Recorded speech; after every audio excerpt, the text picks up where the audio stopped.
मैं डॉक्टर चंद्रप्रभा पारिक आज 1857 की क्रांति के स्वरूप की चर्चा कर रही हूँ। जैसा कि हम पूर्व कक्षा में भी 1857 की क्रांति की बात कर चुके हैं। सर जॉन शीले के अनुसार 1857 की क्रांति पूर्णतः अराष्ट्रीय तथा स्वार्थी सैनिकों का विद्रोह था, जिसका न कोई देशी नेतृत्व था न ही जनता का सहयोग।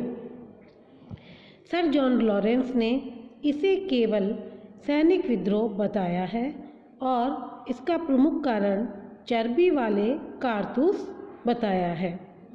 पी रॉबर्टसन भी इसे विशुद्ध सैनिक विद्रोह मानते हैं। अब हमारे समक्ष यह प्रश्न उठता है कि क्रांति का स्वरूप क्या था, और इस प्रश्न पर विद्वान एक मत नहीं है। 1857-58 में अंग्रेजों की यह मान्यता थी कि विप्लव जनसाधारण द्वारा असंतोष की अभिव्यक्ति का एक उदाहरण था, किंतु अधिकांश ब्रिटिश लेखकों ने इसे मात्र सैनिक विद्रोह की ही संज्ञा दी। ईसाई मिशनरी तथा आध्यात्मिक विचारधारा के लोगों द्वारा इसे ईश्वर द्वारा भेजी गई विपत्ति समझा, क्योंकि कंपनी प्रशासन ने भारतीय प्रजा को ईसाई नहीं बनाया। कुछ अंग्रेज लेखकों ने इसे हिंदू मुसलमानों का ब्रिटिश सत्ता को उखाड़ फेंकने का षड्यंत्र भी कहा। इन विचारों के ठीक विपरीत 1909 में विनायक दामोदर सावरकर ने प्रथम स्वतंत्रता संग्राम की संज्ञा दी। अतः इस विप्लव के स्वरूप के बारे में आज भी मतभेद विद्यमान हैं। सर जॉन शीले, जो इसे पूरी तरह से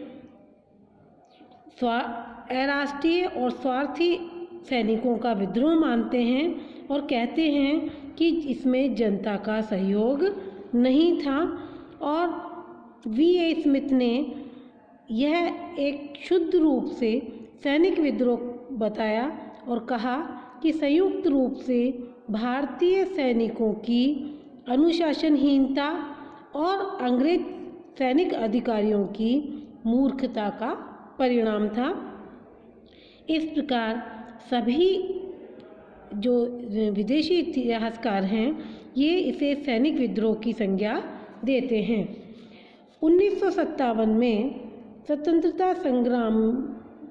भारत में 1857 की पहली शताब्दी मनाई गई, और इस अवसर पर सरकार द्वारा इस बात के लेकर शोध किया गया और पुनर्विचार किया गया कि 1857 की क्रांति का स्वरूप क्या था। इस संबंध में सुरेंद्र नाथ सेन को भारत सरकार द्वारा नियुक्त भी किया गया, और उनकी जो पुस्तक थी 1857 उसमें भी आंदोलन को एक सैनिक विद्रोह की भांति आरंभ हुआ बताया, लेकिन उन्होंने कहा कि यह केवल सेना तक ही सीमित नहीं रहा और सेना ने भी पूरी तरह से विद्रोह में भाग नहीं लिया। अतः इसे सैनिक विप्लव कहना भी गलत होगा। शशि भूषण चौधरी ने इसे सामान्य जनता का विद्रोह बताया। Doctor R.C. मजूमदार ने इसे सैनिक विप्लव बताया, लेकिन उन्होंने यह भी कहा कि कुछ क्षेत्रों में जनसाधारण ने समर्थन दिया।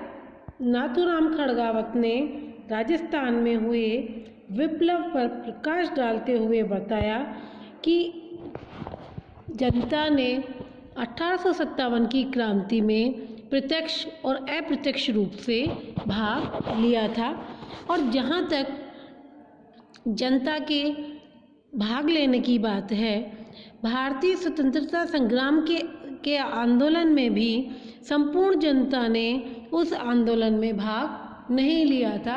अतः नाथूराम खड़गावत मानते हैं कि यह भारत में 1857 की जो क्रांति थी वह एक जन आंदोलन तो अवश्य था।